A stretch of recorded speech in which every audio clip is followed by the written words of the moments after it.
Ok, boa noite, vamos orar. Pai, agradecemos de mais essa oportunidade. O Senhor tem nos dado um dia precioso contigo, na tua presença, também como igreja, seja nas salas virtuais, seja os que estiveram reunidos ali nas instalações. Pai, nós somos gratos por tudo. E mais uma vez te louvamos, ó Deus, pelo privilégio de pertencermos à tua igreja e podemos, através da tua palavra, ser claramente instruídos sobre essa doutrina e o valor, ó Deus, da tua igreja dentro do teu propósito e também para as nossas vidas. Obrigado porque temos esse privilégio de fazer parte dela como filhos, mas também como corpo, a família tua, com um propósito que é teu. Nós te louvamos, ó Deus, pedimos a tua bênção por esse nosso tempo aqui, no nome de Jesus. Amém.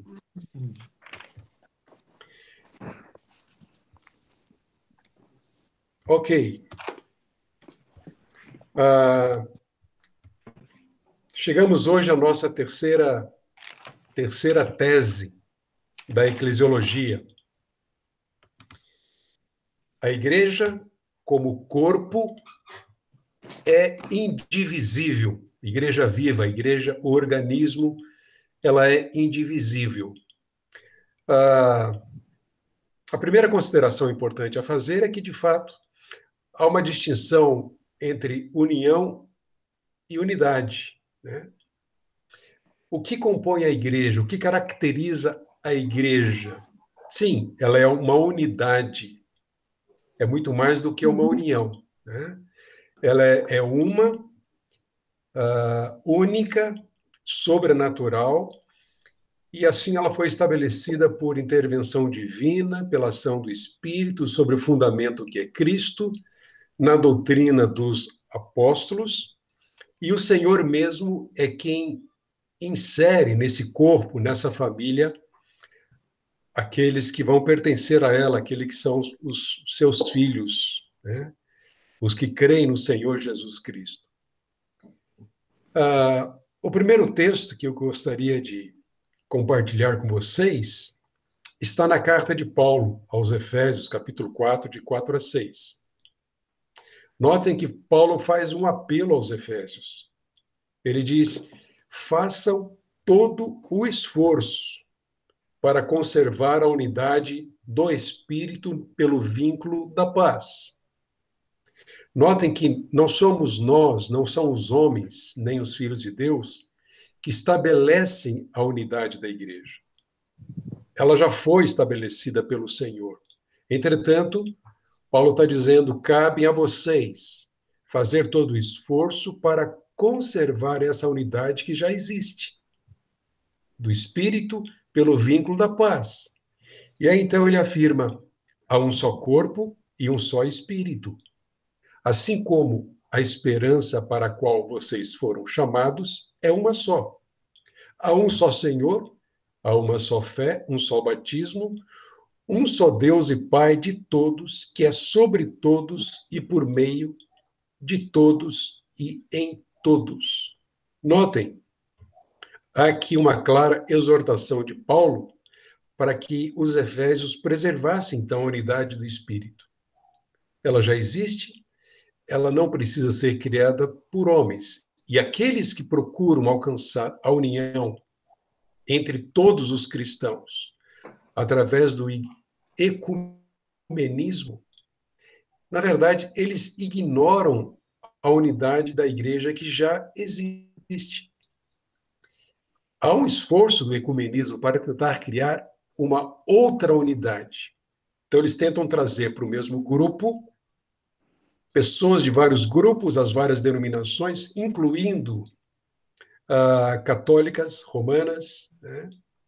Entretanto, há um tremendo engano aí, porque a unidade ela já foi criada e ela só pode ser criada por Deus, ela não pode ser criada aqui na Terra pelos homens, através do ecumenismo. Então ele descreve aqui nesse verso, nesse texto, aquilo que é a natureza da unidade estabelecida por Deus. Um só corpo, espírito, uma só esperança, a qual foram chamados numa só, assim como um só Senhor, fé, batismo, um só Deus e Pai de todos, que é sobre todos, age por meio de todos e em todos. Mas vamos estender um pouco mais aqui. Como entender a unidade da igreja? E à medida que eu olho para esses textos, né, venho olhando para esses textos, cada vez mais eu me sinto encorajado pelo grande privilégio que nós temos. Como eu tenho dito aqui, a igreja é única, não há nada que se pareça com ela. E nós temos esse privilégio de pertencer a essa igreja. Agora, o que vocês pensam sobre essa afirmação? A igreja, em sua composição final, nada pode afetá-la. Igreja, organismo vivo. Igreja, corpo vivo de Cristo. Ou igreja universal. Não a do bispo, né? A igreja de Cristo. Em sua composição final, olha só, nada pode afetar essa igreja. Vejamos. Aos Coríntios, o capítulo 12, e é interessante nos situarmos aqui, porque no capítulo 12, 13 e 14, Paulo vai falar sobre o exercício dos dons espirituais. Inclusive, no meio dos 3 capítulos, o capítulo 13, que não é um capítulo para ser usado só em cerimônia de casamento, porque fala sobre amor, ele Uhum. trata da questão do amor, mas no contexto do exercício dos dons espirituais. Então, vejam, assim como o corpo é uma unidade, embora tenha muitos membros, e todos os membros, sendo muitos, formam um só corpo, assim também com respeito a Cristo. Pois em um só corpo todos nós fomos batizados em um único Espírito, quer judeus, quer gregos, escravos ou livres, e a todos nós foi dado beber de um único Espírito. O Espírito Santo formou essa unidade orgânica a partir dos muitos e diferentes membros do corpo de Cristo. Nós somos muitos, diversos, mas constituímos uma única unidade, unidade orgânica da igreja. As constituições do corpo humano e do corpo de Cristo, elas exigem que todos os membros funcionem bem, funcionem em harmonia. E Paulo, ele traça aqui um paralelo, e na verdade faz uma analogia, né, entre igreja, corpo de Cristo, e o corpo humano. Agora, eu pergunto a vocês, será que existe algo ou alguém que possa afetar a unidade da igreja, corpo de Cristo?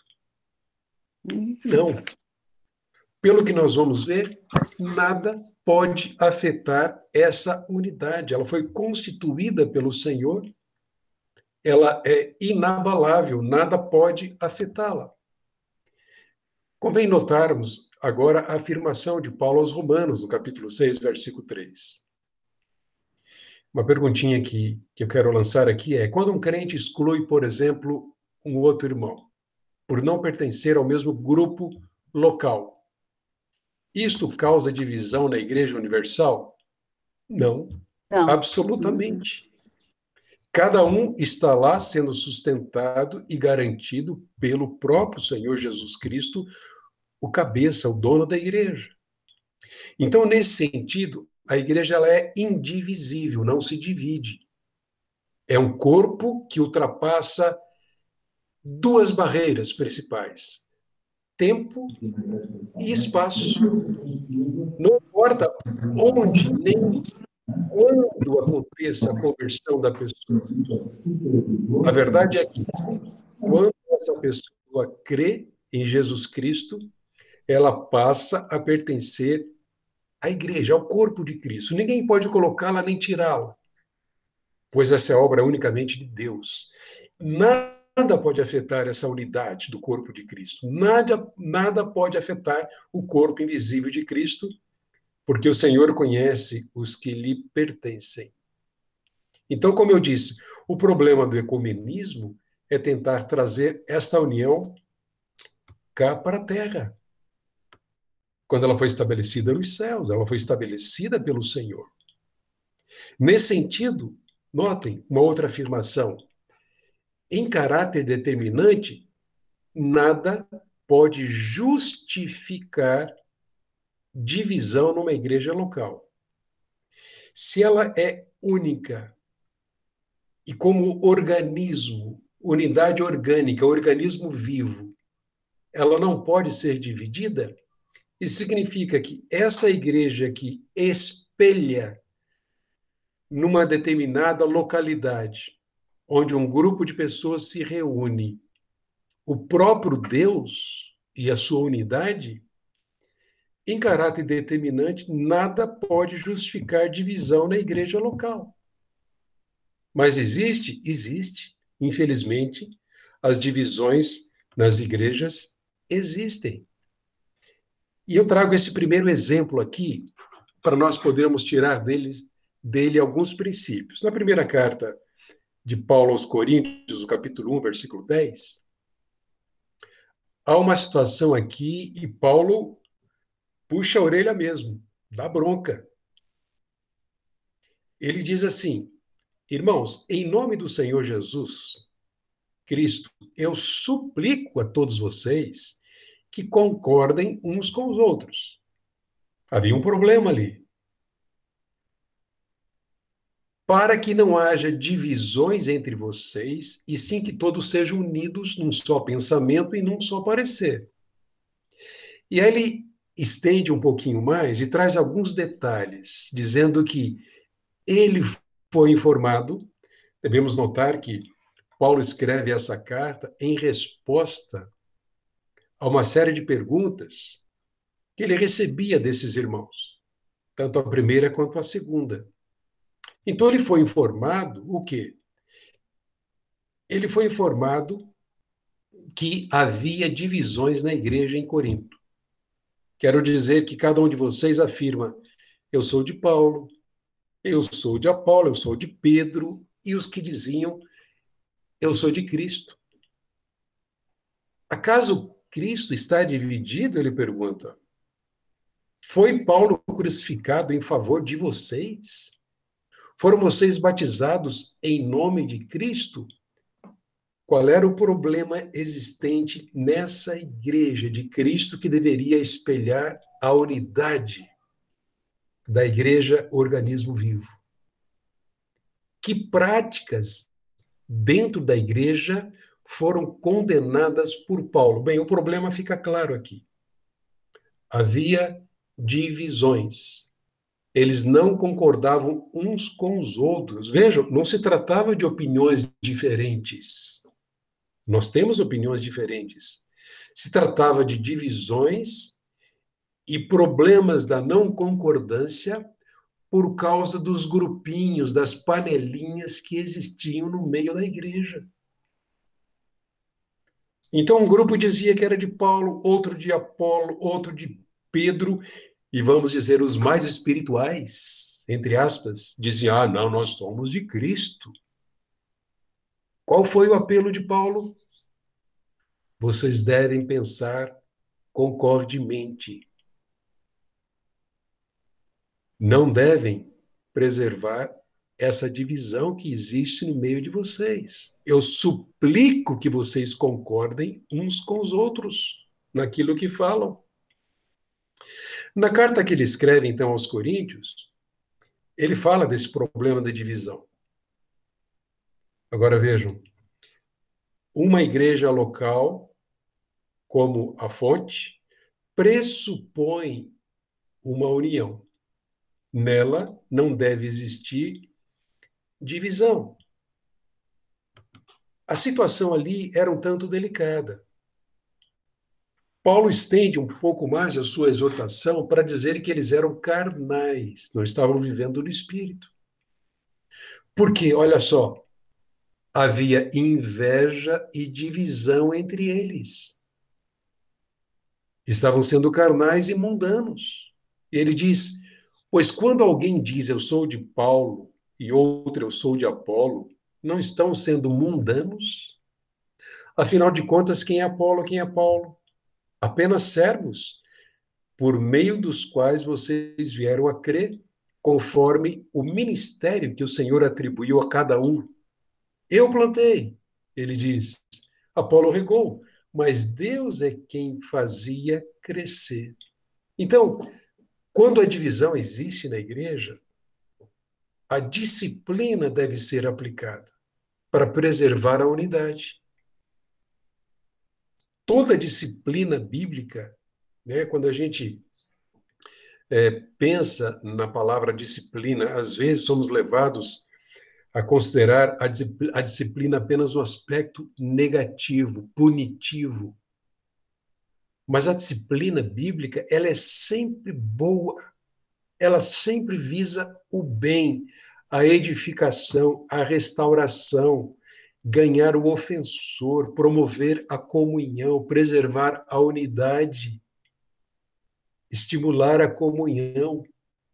Então, quando a divisão existe no meio da igreja, seja por esses motivos apresentados por Paulo, qualquer outro motivo, o que causa divisão, característica mundana no meio da igreja, a disciplina deve ser aplicada. A disciplina na igreja, ela visa fortalecer a união e preservar a unidade e jamais causar divisão. No meio batista, e vamos considerar apenas esse contexto, muitos problemas têm ocorrido por falta de uma disciplina bíblica. Às vezes a disciplina na igreja é aplicada, mas apenas para que se livrem do problema ou do pecador. Mas não existem os passos cuidadosos para tentar restaurar a pessoa, promover a unidade, trazer a comunhão. Mas vamos ver ainda mais o que ele diz no versículo 7, 8 e 9. Ele vai reforçar aquela ideia. Nem o que planta, nem o que rega são alguma coisa, mas unicamente Deus que efetua o crescimento. O que planta e o que rega tem um só propósito, e cada um será recompensado de acordo com o seu próprio trabalho, pois nós somos cooperadores de Deus, vocês são lavoura de Deus e edifício de Deus. Vamos considerar, dentro desta perspectiva, de fato, os elementos que Deus nos oferece e traz para a sua igreja, para que a unidade seja preservada, a união estimulada e a diversidade aconteça sem que haja motivo para divisão. O fato de nós sermos diferentes, e somos poucos aqui nessa sala, mas vamos pensar no grupo de 1.300 membros, aproximadamente, que é o que temos na igreja. O fato de termos tanta diversidade, diferenças sobre muitos aspectos, não significa que será impossível uma união, uma comunhão, né? Ou a preservação e o estímulo da unidade que nela existe. A diversidade que existe na igreja não deve ser motivo para divisão. Pelo contrário. Agora, como entender isso? Unidade não é conformismo. Já pensaram como seria esquisito se nós todos fôssemos iguaizinhos? Perfil, jeito de ser, dons, um a cara do outro, sem diversidade. Seria até impossível imaginar como é que poderia acontecer. Porque a variedade é uma bênção, né? Tanta diversidade que existe no nosso meio para suprir os desafios e o ministério da igreja. Há uma variedade, e graças a Deus por isso. E Deus não nos designou para sermos iguais. Isso é muito importante. Além disso, a unidade não é alcançada por se ser parecido, mas sim ela é alcançada quando temos o mesmo propósito. E não pode haver divisão nisto aqui, nem dúvidas. Nós somos um só corpo, desfrutamos de uma unidade que Deus construiu, continua a construir, e temos um mesmo propósito, que é glorificar a Deus e edificar os outros. São aspectos muito preciosos em relação à unidade da igreja. Mas, além disso, o que é importante nós pensarmos sobre a variedade que existe no meio da igreja? Que tipo de variedade? Por exemplo, existe uma variedade no caráter do serviço. Nós vemos em Atos, capítulo 6, versículo 4, quando os diáconos, presbíteros, foram separados, né? A igreja escolheu alguns que iam servir às mesas e outros queriam se dedicar à oração e ao ministério da palavra. Então, variedade no caráter do serviço. Além disso, existe também a variedade nos objetivos do ministério que Deus propõe à igreja. Esse texto em Gálatas 2, 7, 8, Paulo fala da separação que Deus havia operado, separando Pedro para os judeus, Paulo e Barnabé para os gentios. Todos missionários, membros de uma mesma família, a Igreja do Senhor Jesus Cristo, mas com objetivos de ministérios diferentes. O público-alvo de Paulo e Barnabé seria um, e o público-alvo de Pedro seria outro, os judeus. Nós vemos essa variedade tanto no caráter quanto nos objetivos daquilo que Deus tem nos dado como igreja. Mas também devemos notar que há na igreja uma variedade de dons espirituais. Nós vamos perceber daqui a pouquinho que há uma distinção entre dom e talento, ou mesmo uma habilidade adquirida ao longo da vida. O dom é uma capacitação sobrenatural, é um carismata concedido pelo Espírito aos filhos de Deus. Tanto em Romanos capítulo 12, que é um dos textos que fala dos dons, quanto 1 Pedro capítulo 4, 10, que também traz ensinamentos sobre essa capacitação, nós vamos perceber o quê? Que Deus dá capacitações diferentes aos membros da igreja. Se nós fôssemos aqui alistar os nossos dons, nesse grupo pequeno aqui nós já teríamos alguns dons, porque não há dúvida de que cada um de nós tem pelo menos um, mas não se limita a um. E vejam, essa capacitação, a variedade dos dons, é para a edificação da Igreja do Senhor Jesus Cristo, assim como há a variedade do caráter de serviço, dos objetivos do ministério. Isso é privilégio exclusivo da Igreja do Senhor Jesus Cristo. Mas, além disso, existe variedade de opiniões. Veja, se nós formos considerar apenas o contexto pastoral ou equipe pastoral da igreja, somos 10 pastores, dedicando tempo integral, nós, obviamente, pensamos a mesma coisa nas doutrinas fundamentais. Mas nós temos opiniões diferentes sobre assuntos secundários, questões secundárias. Isso não é problema, porque Deus mesmo propõe essa variedade no meio da igreja. Não é que a palavra está sendo interpretada de forma diferente, absolutamente. São variedades em questões secundárias. Por exemplo, a história da igreja em Atos dos Apóstolos, no capítulo 15, de 36 ao 41, Nós vemos lá o relato de Paulo e Barnabé, que tinham opiniões diferentes. Não chegaram a um acordo em relação a essas opiniões, mas um não ficou contra o outro. Um foi para uma missão, outro foi para outra missão. Isso não foi problema.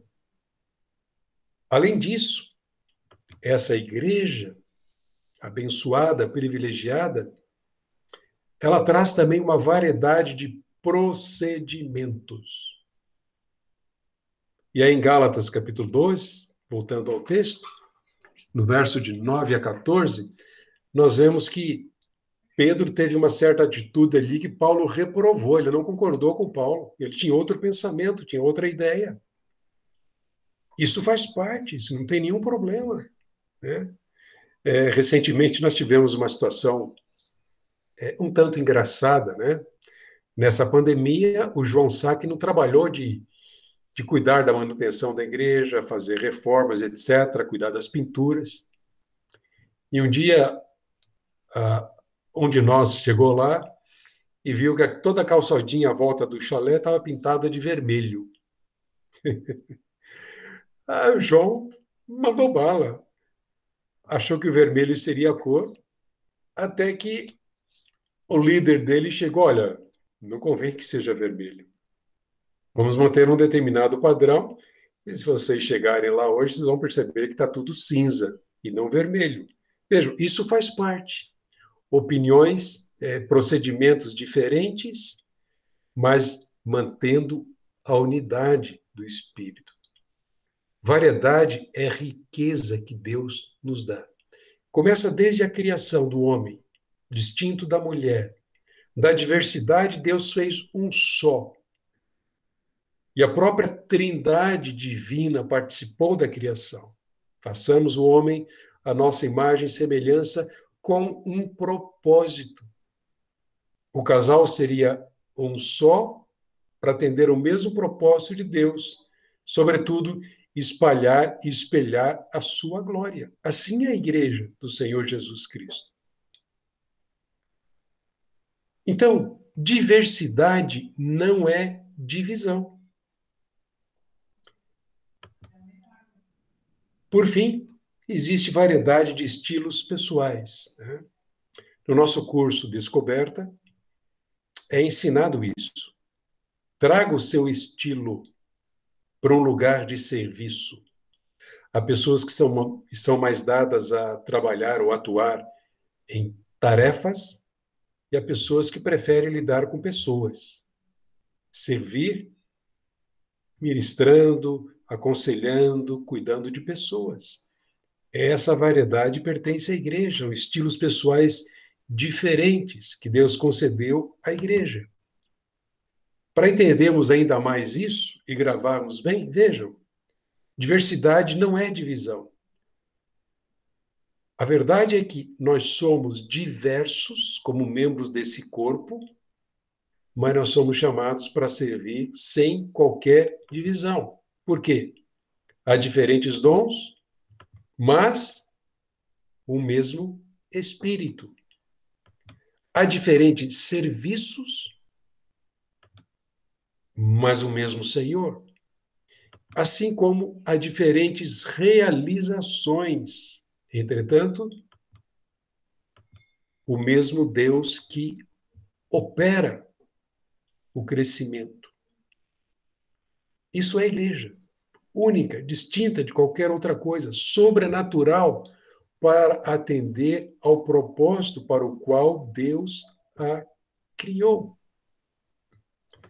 Paulo diz no capítulo 12 da primeira carta aos Coríntios que existem diferentes tipos de dons, mas o Espírito é o mesmo.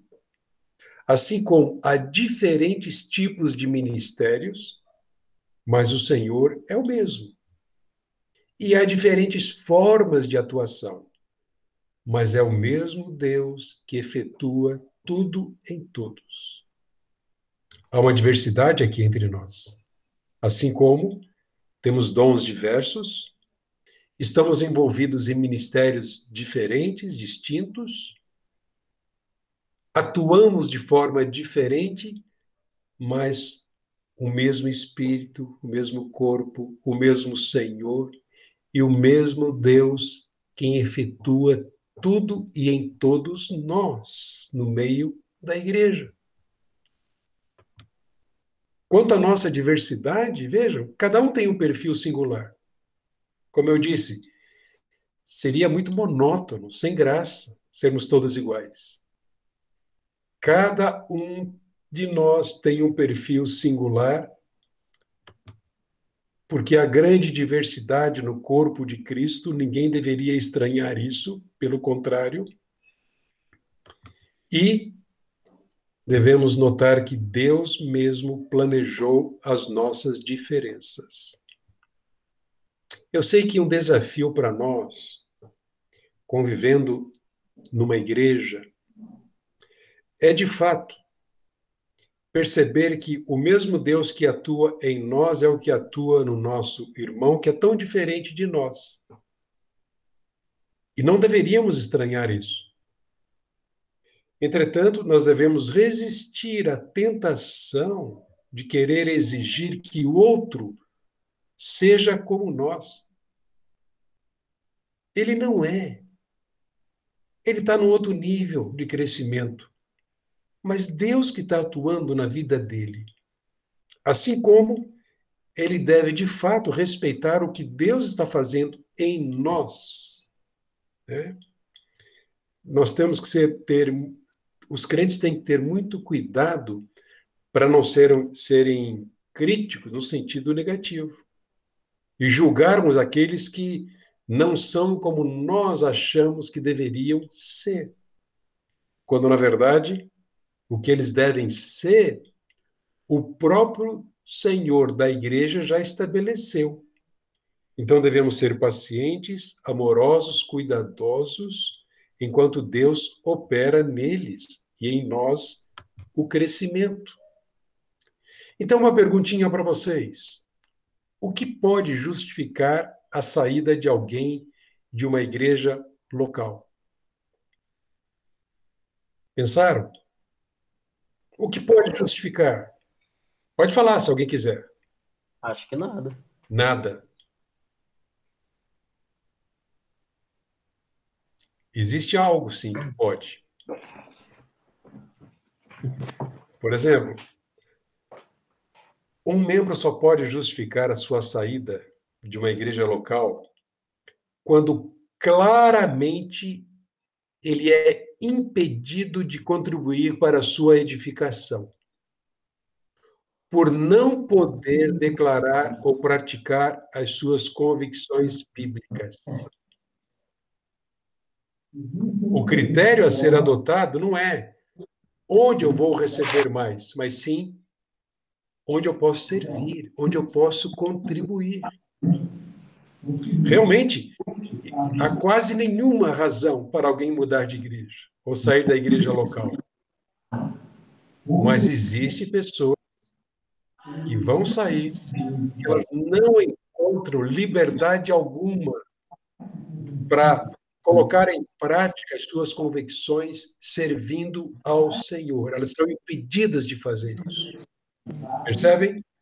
Por exemplo, o próprio Senhor Jesus Cristo, ele permaneceu com os rabinos até que foi expulso. Lutero permaneceu na Igreja Católica até ser expulso de lá. Por quê? Porque ele não concordava com o que estavam fazendo com as Escrituras, né? Ele partiu em defesa da doutrina bíblica, então ele teve que sair, e na verdade ele foi expulso de lá porque não podia mais ficar ali. Então, a falta de compromisso com o ministério e crescimento da igreja pode revelar o quê? O que vocês acham? Quando alguém que não tem nenhum compromisso com o serviço, com o ministério, com o crescimento da igreja, isso revela o quê? Imaturidade. Talvez Sem não dúvida. entendeu o plano. Sem dúvida, talvez não tenha entendido, pode ser ignorância, e pode até mesmo ser uma situação mais crítica. A falta de uma conversão genuína. Porque se o Espírito Santo capacita cada um para o serviço, esse desejo é o próprio Senhor que coloca em nós para servir e contribuirmos para a edificação do corpo de Cristo Jesus. Então, a questão é que, se nós desejamos viver em harmonia com o plano e com a vontade de Deus, nós devemos viver apaixonados pela sua igreja, assim como ele. Cristo ama a sua igreja, ele se entregou por ela, ele cuida dela para um dia apresentá-la gloriosa, sem mácula, sem defeito. Eu creio que a falta de desejo sincero de ministérios pela edificação e crescimento da igreja revela, acima de tudo, uma falta de harmonia com o próprio Senhor da igreja, que é o Senhor Jesus Cristo. Seja alguém que fica de braços cruzados, alguém que só busca benefícios para si, que não pensa nos outros. Falta de sintonia, de harmonia com o próprio Senhor da igreja, que é o Senhor Jesus Cristo. Na semana passada, eu deixei para vocês considerarem, no finalzinho, aquela questão: por que existem as denominações, se a igreja é uma só? Algumas considerações que eu gostaria de trazer aqui. Primeiro, eu entendo que as denominações existem, seja batista, presbiteriana, assembleiana, e tantas outras, para preservação de doutrinas características. Por exemplo, a história da igreja nos conta sobre os valdenses. O ajuntamento desse grupo, dos valdenses, era para preservar algumas doutrinas. E até hoje, essas doutrinas, elas foram preservadas. Temos alguns movimentos, alguns chamados de calvinismo, né, por exemplo, que têm esse mesmo objetivo. Aos que são ultracalvinistas, da mesma forma.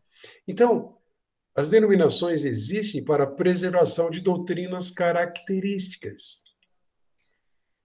Até 1969, os congregacionais do Brasil e os da denominação cristã evangélica do Brasil, eles compunham uma só denominação. Até que um grupo bateu o martelo e disse: não, nós só vamos aceitar o batismo por imersão. Então, um grupo saiu por causa dessa convicção e os congregacionais ficaram adotando o batismo por aspersão. Embora muitas igrejas hoje congregacionais aceitam as duas formas de batismo. Então, preservação de doutrinas características, não vamos brigar por isso. Mas uma outra razão tem a ver com o agrupamento dos que concordam em pontos básicos e secundários. Por que nós somos batistas? Porque nós concordamos com a doutrina batista, que é antiga, né? Embora não sejamos considerados, em termos de liturgia, organização, uma igreja batistona, digamos assim, mas nós alinhamos com as doutrinas batistas, conforme prescritas pela Convenção das Igrejas Batistas do Brasil. Então, há lugar para opiniões diferentes, nós vimos isso. Mas, em determinados casos, é inevitável uma separação. Não tem que ser por conta de briga. Por exemplo, uma outra razão da existência dos vários grupos é a identificação com grupos sociais, étnicos, etc. Em São Paulo, capital, existe a igreja chinesa. Em sua grande maioria, a membresia é constituída de cidadãos asiáticos, né? Existe, por exemplo, lá na Boca do Lixo, em São Paulo, a Igreja Nova Aurora. É uma igreja que tem como projeto evangelístico alcançar os drogados, as prostitutas, os efeminados e assim por diante. Então, um grupo específico, com público-alvo específico, e esse ministério se identifica com esse grupo. Além disso, a história das denominações por si mesmo justifica a sua existência. Por exemplo, as denominações clássicas, como os batistas, presbiterianos, elas começaram por homens de Deus que deram as suas vidas. Foram usados por ele e deram início a grandes movimentos. Por exemplo, os congregacionais, Dr. Robert Calley, um médico, e sua esposa Sarah, saíram, ingleses, estavam trabalhando na Ilha da Madeira, vieram para Portugal, estabeleceram a primeira escola dominical em língua portuguesa com 9 alunos lá em Petrópolis, no Rio de Janeiro. A partir dali surgiu uma primeira igreja de fala portuguesa evangélica no Rio de Janeiro, que existe ainda hoje, lá na rua Camerino. Então vejam, começaram por homens de Deus que deram suas vidas e iniciaram esses grandes movimentos. O cuidado, obviamente, é para que esses movimentos não se tornem uma mera organização e percam a visão. E aí se transformem num monumento. Temos que ter cuidado. O fato de sermos batistas e somos gratos a Deus por tantos homens de Deus que Deus usou no passado, ao longo de toda essa longa história, deve manter-nos humildes, fiéis à eclesiologia bíblica, para não transformarmos a bandeira batista num movimento maior do que a própria igreja do Senhor Jesus Cristo. Então, olhando para essa história, olhando para esses princípios, né, nós podemos ser realmente gratos a Deus por fazermos parte da sua igreja, nessa denominação onde Deus nos tem colocado. A denominação não é mais importante do que a igreja do Senhor Jesus Cristo. É instrumento de Deus, porque foram homens e mulheres usados por Deus para que tivéssemos aquilo que nós temos hoje. E certamente, as igrejas que estão sendo formadas a partir da nossa igreja, algumas delas vão ter características distintas. Por exemplo, o projeto da igreja lá no sertão. Nada impede que algumas igrejas que vão ser implantadas naquele sertão difícil tenham características completamente diferentes das que nós temos aqui como igreja, né? Mesmo porque o princípio que nos rege como batistas é o princípio democrático do congregacionalismo, ou seja, as igrejas são autônomas, elas são independentes. O grupo local é que decide. E esse modelo é um modelo neotestamentário de igreja. Não há um líder que manda, decide sozinho. Não, esse líder é líder porque ele foi estabelecido por Deus, mas a autoridade máxima reside na Assembleia da Igreja, na reunião dos crentes no Senhor Jesus Cristo. E é verdade que aquilo que nos caracteriza como Igreja Batista Fonte, é motivo de gratidão a Deus, porque nós entendemos que esteja bem alinhado com a igreja neotestamentária, com aquilo que foi estabelecido na igreja pelo Senhor Jesus Cristo. Queridos, se você fosse apontar hoje um motivo de gratidão por fazer parte da igreja do Senhor Jesus Cristo, que se reúne em Barão Geraldo, na Igreja Batista Fonte, qual seria esse motivo? Deixa eu tirar aqui a apresentação. Qual seria esse motivo? Compartilha isso. Para mim é por ser uma igreja bíblica. E a Graças a Deus. liderança demonstra isso. Isso é bom demais. Graças Então, a Deus. Ainda hoje, acho que você estava lá na reunião de oração, a gente orou por isso. Senhor, que a gente continue bíblico, que ande de modo digno do Senhor, que Deus nos mantenha com essa devoção. Ótimo, Enéas.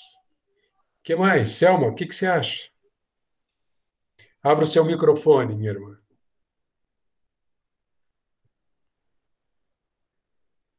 Está quase, ainda não abriu. Eu disse bíblico, é que eu não abri o microfone, mas foi o que quando eu cheguei na igreja e que eu comecei a ouvir as mensagens, não foi pelo louvor, não foi pelo tamanho da igreja, mas por ela ser bem bíblica e objetiva. Uma igreja muito objetiva. Graças a Deus, é isso que tem atraído e mantido muitas pessoas ali. Isso. E de fato, acho que nada deveria ser mais importante para manter alguém na igreja do que a própria palavra, a sede pela palavra, a seriedade com que a palavra é tratada. Não é a liturgia ou qualquer outra coisa, né? Uhum. Ainda que existam pessoas que não se sentem bem num grupo grande, né? Preferem um grupinho comunitário pequeno. Sim, é. Mas eu fui criada na Batista, né? E era chamada Batista Regular. Também é uma igreja bíblica. É uma igreja que a gente vê a seriedade deles, né? Acompanho algumas coisas lá, minha família é de lá, mas não tem muita objetividade na igreja, sabe? Aqueles cultos um pouco enrolado. Então, quando eu cheguei na IBCU, graças a Deus, o Norberto falou, vai ser aqui que nós vamos ficar. E eles também. Então, mas o que eu vi foi isso daí, sabe? Ser uma igreja objetiva, clara, na exposição da palavra, né? Graças mas a há Deus. algumas coisas que, não digo que causa divisão, Oswaldo, mas essa ideia, assim, a gente tem discutido, conversado, não discutido com algumas pessoas, opinião, né? Sobre pré-tribulacionismo, pós-tribulacionismo. Como isso? Selma, Eu tenho a minha posição. Né? Desde que a igreja nasceu, existem essas diferenças. Mas fica tranquila que quando estivermos lá no céu, o Senhor Jesus vai nos esclarecer tudo. Sim. Né? Uhum. E vai confirmar que os pré-tribulacionistas tinham razão. Creio nisso, nós estamos estudando isso, sabe? E cada vez mais isso me convence de que eu sou pré. Amém. Tá bom. Queridos, bom tê-los aqui, que Deus abençoe ao longo de mais uma semana. E graças a Deus, gradativamente estamos voltando, né? Uhum. Que Deus mantenha esse declínio, né, da pandemia. Porque tem muita coinonia sedenta por voltar, não aguenta mais ficar na tela, né? E os ministérios também, tanta coisa. Que Deus os abençoe. Eu queria pedir ao Enéas para encerrar com uma oração, por favor. Opa, oremos. Senhor bondoso, eu te agradeço pelo privilégio que temos de, mais uma vez, nos voltarmos para a tua palavra e aprendermos um pouco mais sobre a tua igreja, Deus. Te louvamos porque, apesar dos conflitos que temos como seres humanos, te louvamos porque o Senhor faz a tua igreja indivisível, ó Deus. Te louvo porque foi o Senhor quem nos uniu, não éramos merecedores de imensa graça, mas além de nos salvar, o Senhor também nos deu irmãos. Esses irmãos têm nos aconselhado, têm nos ajudado na caminhada cristã, têm se alegrado conosco, também se entristecido nos momentos difíceis. E como é bom, Deus, fazer parte da tua igreja. Te louvamos por isso. Te louvamos porque o Senhor nos deu dons diferentes, características diferentes, personalidades diferentes. E tudo isso é para o teu serviço, para a tua glória e honra. Que de fato o Senhor coloque em nós esse desejo, ó Deus, de te servir. Que o Amém. Senhor possa estar nos livrando, ó Pai, de todo conflito que seja realmente um conflito movido pelo orgulho, por inveja ou qualquer coisa do tipo, ó Deus. Mas que realmente os membros, principalmente ali da fonte, ó Deus, sejam marcados, ó Deus, pelo se encher do teu Santo Espírito e caminharem contigo, ó Deus. Eu te agradeço pelo livro do Oswaldo, que tem se dedicado a preparar essas aulas. Também outros professores, ó Pai, que têm se dedicado a ensinar as tuas Amém. escrituras. Te louvamos pela vida desses mestres que tanto nos ensinam com a vida e também com essas aulas, ó Pai. Em Cristo que oro, amém.